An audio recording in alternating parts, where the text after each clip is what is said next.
High, আমি রুবেল।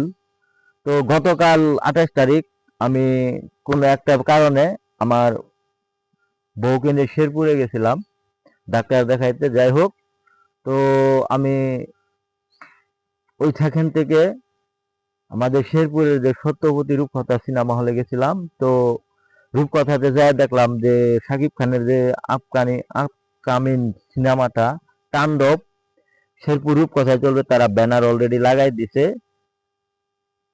ঈদের ভিতর চলবে, অলরেডি অ্যানাউন্স তারা করে দিছে বা পোস্টার লিখে দিছে। তো আমার ছবি করতে গেছিলাম, তারা ছবি করতে দেয় নাই বা নিষেধ। তাকে পরিচালক, প্রযোজক, ডাক্তার ওরা নাকি নিষেধ করছে যে যেন হল থেকে কেউ কোনো কারণে সিনেমা যেন পিকচার যেন না করতে পারে। তার জন্য ফুলভাবে আমি দিতে পারলাম না ওই পিকচারটা, যার জন্য আমি মুখে অ্যানাউন্স দিয়ে দিতে সিনেমাটা আমাদের শেরপুরের রূপকথায় চলবে।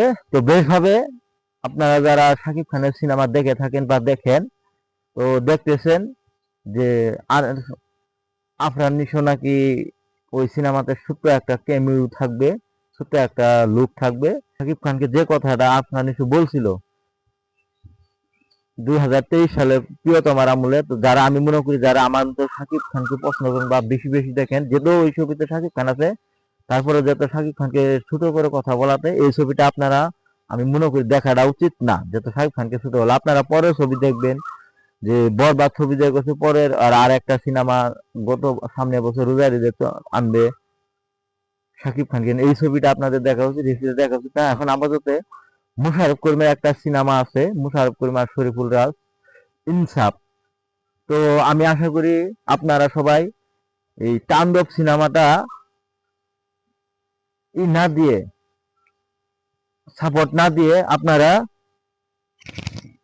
নিশ্চয়ই ইনসাফ সিনেমাটাকে সাপোর্ট দেন। কারণ শাকিব খান আসলে, আমরা যারা শাকিব খানকে পছন্দ করি বাই করি, শাকিব খান ওর বিষয়টাও আসলে ভালোভাবে মেনটেন করে, আমাদের কথা ভাবে না। দেখেন আমরা দিন শেষে ওর একটা সিনেমা, তুফান সিনেমা 4-5 বার দেখছি, বরবাদ 4-5 বার দেখছি, লিডার এন্ড বাংলাদেশ 2-3 বার করে দেখা হয়েছে। তো দেখেন এত কিছু করার পরেও শাকিব খান আমাদের কোনো চাওয়াটাকে মূল্য দেয় না। ওর কি করে তার নিজস্ব যে চাওয়াটা সে মূল্য দেয়। তো আমি আশা করি যে তাণ্ডব যে সিনেমাটা আপনারা ওইভাবে শাকিব খানকে যারা পছন্দ করেন দেখবেন না, দু একটা ছবি শাকিব খানের হওয়াটা দরকার, যেহেতু সে আমাদের অনুভূতিটা রাখে না। যদি রাখতো তাহলে হয়তো আমরা পূর্বে আফরান নিশো ওইভাবে করে আমাদের শাকিব খানকে কথা বলে আমাদেরকে টুকাই বলছে, বলার পরেও আমরা তখন আফরান নিশোর সিনেমা আমরা দেখি নাই। তো এখনো নেক্সটে দেখবো না। তো এই সিনেমাতে যত শাকিব খান আছে, তারপর আশা করি এই সিনেমাটা আপনাদের দেখা উচিত। নেক্সট সিনেমাটা আপনারা অবশ্যই শাকিব খানের দেখবেন, কিন্তু এই সিনেমাটা দেখা উচিত না। আর যারাই বেশ হবে এই সিনেমাটা দেখতে যাবেন, তো আমরা মনে করব যে আপনারা শাকিব খানকে পছন্দ করেন না। কারণ যদি আপনারা শাকিব খানকে পছন্দ করতেন তাহলে হয়তো এই সিনেমাটা আপনারা দেখতে যাইতেন না। যেহেতু পছন্দ করেন, যদি দেখতে যান তাহলে আপনারা কি শাকিব খানকে পছন্দ করেন না, আপনারা সিনেমা প্রেমী মানুষ, আপনারা সিনেমা দেখেন। তো যদি আপনারা দু একটা ছবি যদি শাকিব খান যদি ফ্লপ না দেন, তো রায়হান রাফি এইবার শাকিব খানের সাথে আফরান নিশোকে জোড়াই দিছে, আগামীতে আর একটা ন্যাংরা নায়ক ভ্যাংরা নায়ক আমি শাকিব খানের সাথে দিব, এই নায়কে নিয়ে একটা ছোট চরিত্র আপনার সিনেমাতে দিব, আপনি মাইনে নেন, হয়তো শাকিব খান এটাও মাইনে নেবো, কারণ ও জিত করতে পারে, এটা এর ব্যক্তিগত ব্যাপার।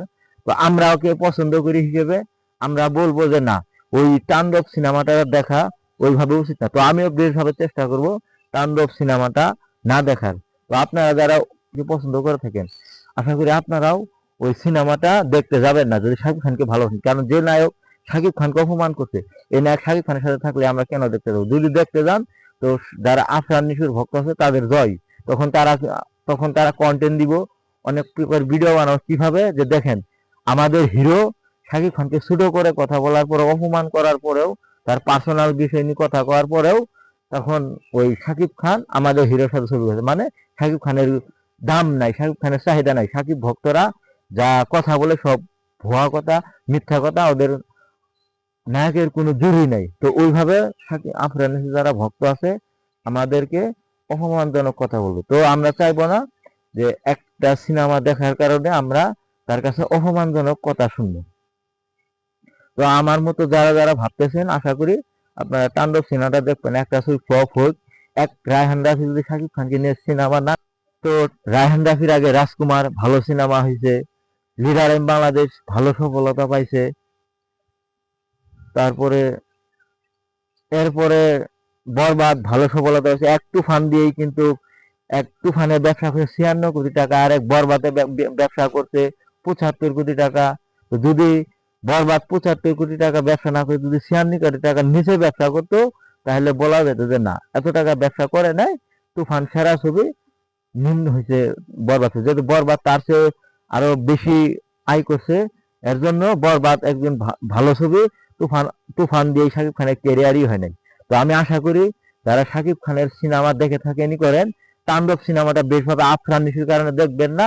আশা করি রায়হান রাফি আর একটা বার ফ্লপ খাওয়াটা রায়হান রাফির দরকার, যেন নেক্সট টাইম শাকিব খানকে নিয়ে ছবি করতে গেলে আফরান নিশো আর কোন ড্যাংরা ভ্যাংরা ছবি করার দরকার না। আর তো বেশভাবে শাকিব খানকেও আমি বলতে চাই, শাকিব খান দু একজন লোক দেখতে পারে, তো যারাই কন্টেন্ট ক্রিয়েটর হিসেবে আমার ভিডিওটা দেখবেন, আমার তরফ থেকে শাকিব খানকে জানিয়ে দেন, এমন কোন সিনেমা করবেন না যা শাকিব খান, এমন কোন সিনেমা করবেন না যা শাকিব খানের ভক্ত যারা আছে তারা কষ্ট পায়।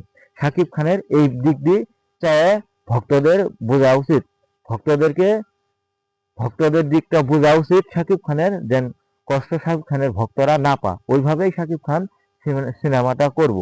আশা করি এই বলে আমার ভিডিও শেষ করছি। ভালো থাকবেন সবাই।